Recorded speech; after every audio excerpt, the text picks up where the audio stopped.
What's going on, peeps? Welcome back to another video. So today is sort of a special video, well, at least near and dear to our hearts. I want to talk about the work that we do for God. A lot of times we feel overlooked. A lot of times we feel, not that we're misguided, but that our energy is put into the wrong place, and so we're trying to figure out exactly what to do next or how we should feel about a certain situation. But I just want to get into it, but before I do, y'all please make sure to like, comment, and subscribe, as this helps the channel. Other than that, let's get to it.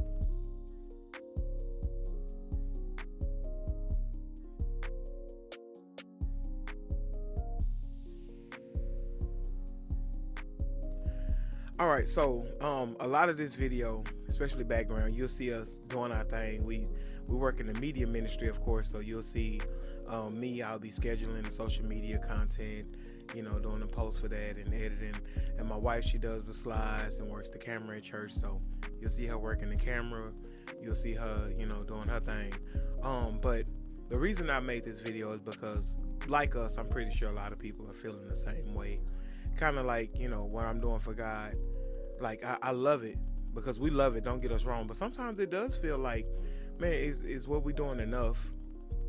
Is what we're doing worth it? Is how we're going about serving God, key to the kingdom? And that's kind of why I made this video, because I want to let you know it is. Like, sometimes we'll go to church and you see her worshiping now, but sometimes we'll go to church and I'll be like, did you hear the sermon? She'll be like, yeah, I think I heard it. You remember what it was about? I think it was about so-and-so and so-and-so. And sometimes we'll get to the point where we'll be like, okay, well, hold on. We need to take a break. We need to sit down and chill. We need to stop. We need to think. And we need to pray. And we need to figure out what's next.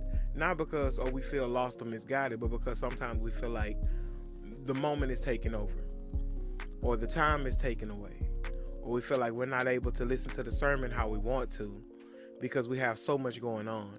And when those times happen, it's okay to step back and say, okay, God, is this for me? God, should I continue? God, what would you like me to do? Because contrary to popular belief, we as Christians don't live like everybody else. Everybody else got the luxury of going about their daily routines, going about doing what they want to do, going about living how they want to live. We as Christians don't do that. We don't live by that rule. Everything that we do is based off the Word of God and the Word of God alone.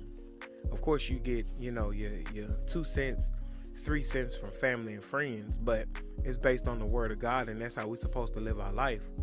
And so if we're all living our life according to that time frame, according to those regulations, then by all means, it's okay to step back and say, God, is what I'm doing for you, is what I'm doing working? And if it's not, Lord, show me a different way. Show me something different. A lot of times we'll get so caught up in what we're doing. We'll get so caught up in I'm doing it for God that we stop doing it for God and doing it for people. We stop doing it for God and doing it to please people, or doing it because someone put us in this, doing it because someone asked us to be a part. And that's not the way to go. Any true Christian will tell you that's not the way to go. That's not how you're supposed to live your life. When you do it, you got to do it knowing that your work is not in vain.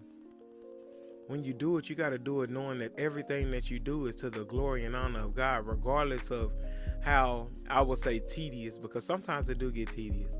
Regardless of how tedious it is, or regardless of how irritated or frustrated you may feel sometimes, because I know it don't happen all the time. But sometimes you might get frustrated. Sometimes you might get irritated. Sometimes you might say, look, ain't nobody listening to me when I talk. This is happening and that is happening. I'm just going to go about my business. Yeah, it happens to us all.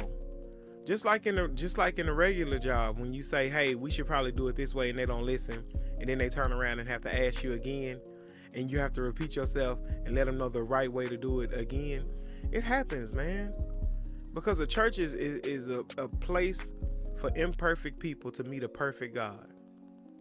I'm going to say that again. Church is a place for imperfect people to meet a perfect God. So no, we're not perfect. Yes, we'll have imperfections, but we're working towards that.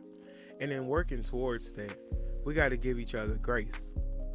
You have to give each other grace. If you don't, you are doomed to get irritated and aggravated every single time you step foot in the building. Every single time you dock them doors, you're going to have a monkey on your shoulder telling you what you should and shouldn't do, telling you how to feel, telling you to catch an attitude out of nowhere. And before you know it, you're not going to be doing it for God no more. You're going to be doing it to please your flesh. And you know the flesh is never satisfied. I tell everybody, if you let the flesh ride, he going to drive. And if you let him drive, he going to take you somewhere you do not want to go. So with that being said, when we talk about doing it for God, when we talk about the work that we do is not in vain, you have to understand that it is okay. And I say that to everybody who works in media, who works in ministry, who works for the musicians, whether you do instruments, you usher, you deacon, you part of the children's ministry, you part of the parking lot ministry, you part of the janitorial ministry, you part of the hospitality team.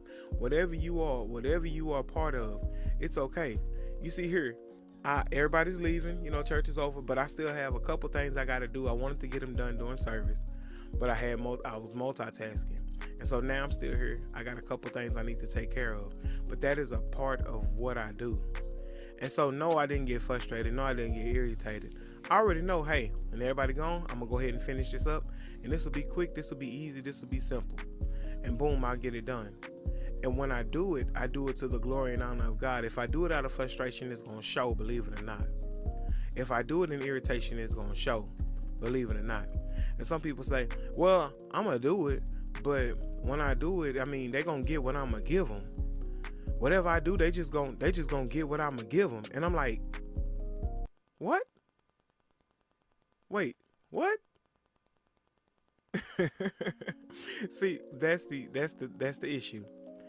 When you get to that point, because I know it doesn't start off like that, but when it get to that point, then you gotta understand, hey, it might be time for something different.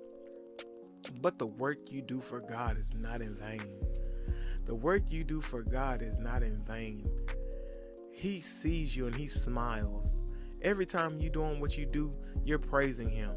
Every time you post a picture of your church, you praising him. Every time you sit down and you start doing stuff with the musicians, you doing it with the choir, you praising him.